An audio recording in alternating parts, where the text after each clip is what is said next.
Episode की starting में हमें बताया जाता है कि पिछले सीजन की तबाही के बाद डॉगी अब वांग के साथ ही रहता है क्योंकि सारे उसका पेट हाउस बर्बाद हो चुका था। और अब हम वांग को देखते हैं जो कि वे ऑफ हेवन में कोडिंग कर रहा होता है और उसके साथ उसका डॉगी और उसकी स्वॉर्ड स्पिरिट भी ठहरी हुई होती है।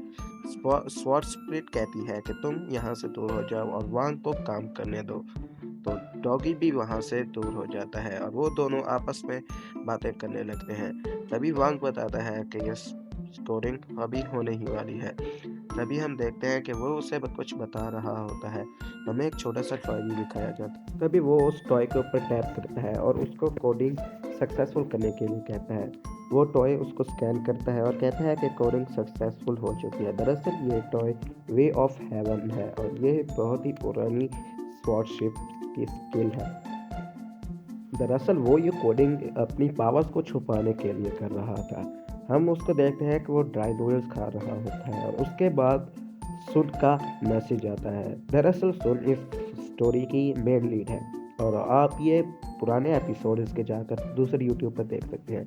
वो आपस में बात कर रहे होते हैं। सुन वांग को मैसेज करती है कि क्या तुम आज भी जिम को डिस्ट्रॉय कर दोगे, क्या तुम अपनी पावर पर कंट्रोल कर लोगे। तो वांग कहता है हाँ, मैं अपनी पावर पर कंट्रोल कर लूँगा। वो बेचारा परेशान ही हो रहा था क्योंकि सुन को उसकी पावर्स के बारे में पता लग गया था। तभी उसके डैड पीछे से आते हैं और उसे बताते हैं कि बेटा, जो तुमने मुझसे मशीन कही थी वो मैंने बना दी है।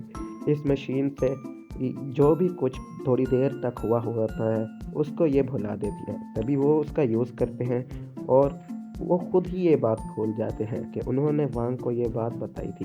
तभी वो ये दोबारा बताने के लिए उसको खड़े हो जाते हैं, लेकिन वांग जल्दी से उठकर उनसे वो स्टिक खींच लेता है और स्कूल की तरफ जाने लगता है। हमारा सीन यहाँ से कट होता है और हमें स्कूल की इलाइट क्लास दिखाई जाती है जहाँ पर सभी बच्चे आपस में कंपटीशन की बातें ही कर रहे थे।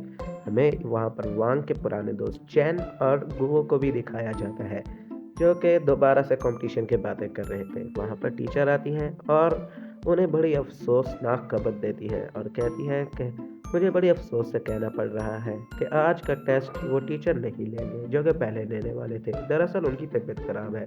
यह सुनने के बाद तो चैंग के अरमान पर पानी फिर जाता है। तभी वो बताती है कि ये टेस्ट अब टीचर वोंग लेंगे।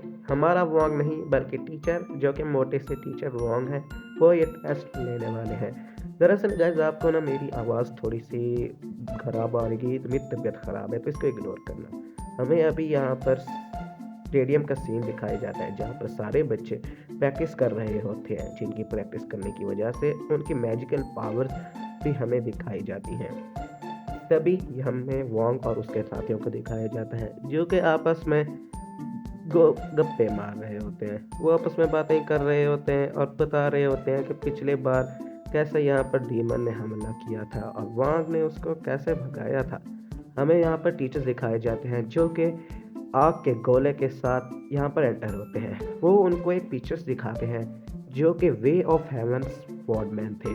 वो बताते हैं कि दरअसल पूरे वर्ल्ड में 3000 वे ऑफ हेवन स्वॉर्डशिप्स है, लेकिन एक इमॉर्टल कल्टीवेटर के लिए भी एक स्वॉर्ड वे ऑफ हेवन स्वॉर्डशिप ढूंढना भी बहुत ही ज़्यादा मुश्किल और डिफ़िकल्ट है। वो उन्हें बताते हैं कि एक वे ऑफ हेवन स्वॉर्डशिप के अटैक में इतनी पावर होती है कि वो एक पूरी की पूरी बड़ी सी बिल्डिंग जैसे कि आप बुर्ज खलीफा को ले लें उसको भी डिस्ट्रॉय कर सकते हैं। वो कहता है हम तो इलाइट क्लास के स्टूडेंट्स हैं, हम तो आसानी से वे ऑफ हेवन स्वॉर्डशिप ढूंढ लेंगे।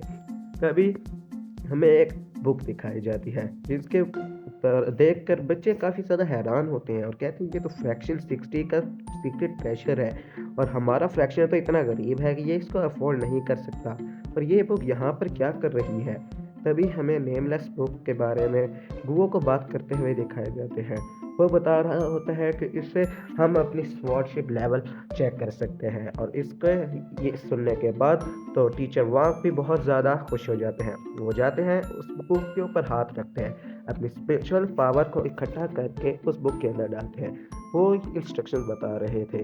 वो बताते हैं कि तुम सबको फिर अपने दिमाग में सोचना है जो कि तुम स्वॉर्डशिप के बारे में जानते हो। यह सोचने के बाद अपनी पावर को तुमने इस नेमलेस बुक के अंदर डाल देनी है। वहाँ पर एक परछाई नुमा अपीयर होगी जो कि तुम लोगों को एक अटैक करके दिखाएगी। तभी हमें उसका प्रदर्शन भी दिखाया जाता है।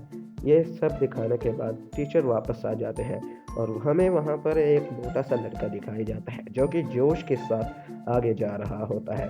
वो कहता है कि मैं देखना सबसे ज़्यादा पावरफुल स्वॉर्डशिप मेरी ही होगी। हमें यहाँ पर वांग का फेस दिखाया जाता है जो कि पता नहीं क्यों मुझे साइतामा की तरह लग रहा था।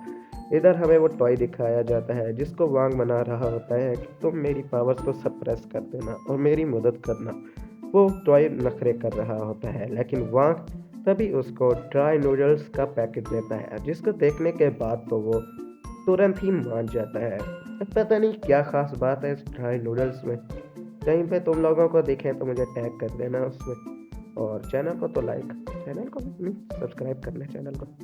और इधर हमें दोबारा से वही लड़का दिखाया जाता है जो कि आगे जा रहा होता है, पता नहीं कब तक जाएगा। वो उसके ऊपर अपनी स्पिरिचुअल पावर इस्तेमाल करता है लेकिन उस बुक के ऊपर एक शीट थी जो कि उसको रेजिस्ट कर देती है। उस बेचारे की तो भैंस बाजार में बेइज्जती हो गई थी। उसके दोस्त उसको लेके पीछे लेके जाते हैं। दरअसल वो बेहोश हो गया था और ये उस बुक का ही एक साइड इफेक्ट था। ये देखने के बाद टीचर चैंग को भेजते हैं। चैंग आगे जाता है और अपनी स्पिरिचुअल पावर उस बुक के अंदर डालना शुरू कर देता है। चैंग के स्पिरिचुअल पावर के अंदर डालते ही वहाँ पर एक स्वॉर्डमैन अपीयर होता है जो कि अपना अटैक भी उन सबको दिखाता है। उसके अटैक से दीवार के अंदर छेद हो जाता है। टीचर बोलते हैं कि ये फेज 3 की स्वॉर्डशिप है और इसको पहले अटैक में ही पाना बहुत ही ज़्यादा ख़ास बात है। ये देखने सुनने के बाद तो चैंग की नाक बढ़ती ही चली जा रही थी। वो खुशी के मारे उसकी नाक इतनी बढ़ती चली जा रही थी मानो दीवार को लगने वाली हो। तभी वहाँ पर वांग को बुलाया जाता है और टीचर कहते हैं कि वांग, तुम जहाँ भी कोई टेस्ट देने जाते हो वहाँ पर कुछ ना कुछ गड़बड़ हो जाती है और तबाही हो जाती है, इसलिए हमने पहले ही इस बुक का इंश्योरेंस करा रखा है। तो सुन उनसे पूछती है, टीचर क्या आपने जिम का लाइसेंस नहीं सॉरी क्या होता है इंश्योरेंस करा रखा है? तो वो बोलते हैं नहीं, ये इतनी ज़्यादा पावरफुल मटेरियल से बनी हुई जिम है, भला इस जिम को क्या होगा। इस जिम को कोई भी नहीं तोड़ सकता, इस जिम के इंश्योरेंस की तो कोई ज़रूरत नहीं। यह सुनने के बाद तो सुन सर पकड़ लेती है और सोचने लगती है अभी क्या होगा इस जिम का। वॉन्ग तो ये अंडर एस्टिमेट कर रहे हैं जिसने अपने एक ही पंच में डीमन फ्रॉगी को बचपन में ही हरा दिया था, वो भी एक नूडल्स के ऊपर पर। और उसको सीन दिखाए याद आते हैं जब उसने ग्राउंड को ही डिस्ट्रॉय कर दिया था। तो वो बोलती है कि वांग क्या तुम अपनी पावर्स पर कंट्रोल कर लोगे। वांग बेचारा मुंह बना लेता है कि इसको पता लग गया है तो ये मेरे पीछे ही लगी रहेगी। वांग आगे जाता है और अपने स्पिरिट बॉय को बोलता है तुम जाकर मेरा ये टेस्ट देना, क्योंकि उस स्पिरिट स्वॉर्ड के अंदर वहाँ की सिर्फ 1% पावर ही थी। लेकिन उस 1% पावर से ही वहाँ पर शॉक लेयर्स तैयार होने लगते हैं। तभी हमें यहाँ पर वो टॉय दिखाया जाता है जो कि वहाँ की पावर को सप्रेस करने की बड़ी कोशिश कर रहा होता है, लेकिन वो 1% पावर भी इतनी ज़्यादा थी कि वहाँ पर तूफान आने लग जाता है। सारे बच्चे इधर उधर उड़ते चले जा रहे थे। टीचर को भी बहुत मुश्किल हो रही थी। वहाँ पर एक स्वॉर्डशिप अपीयर होती है। वो स्वॉर्डशिप वे ऑफ हेवन स्वॉर्डशिप थी। ये देखने के बाद तो बच्चे बेचारे बेहोश ही हो गए थे। वो स्वॉर्डशिप अपना अटैक दिखाने लगती है। वहाँ पर एक बहुत ही ज़्यादा जाइंट स्वॉर्ड अपीयर होती है और वो स्वॉर्ड सीधा आकर जिम को लगती है, जिसकी वजह से वहाँ का पूरा इलाका डिस्ट्रॉय हो जाता है। उस जिम से बहुत से पत्थर ऊपर जाने लगते हैं। तभी टीचर वहाँ पर आते हैं और बोलते हैं कि वहाँ तुम आखिर हो क्या चीज़, तुम जहाँ भी जाते हो मुसीबत खड़ी कर देते हो। तो वहाँ अपनी स्पिरिट स्वॉर्ड को उस अटैक में दे मारता है। उस अटैक पे लगने की वजह से वो अटैक डिस्ट्रॉय हो जाता है।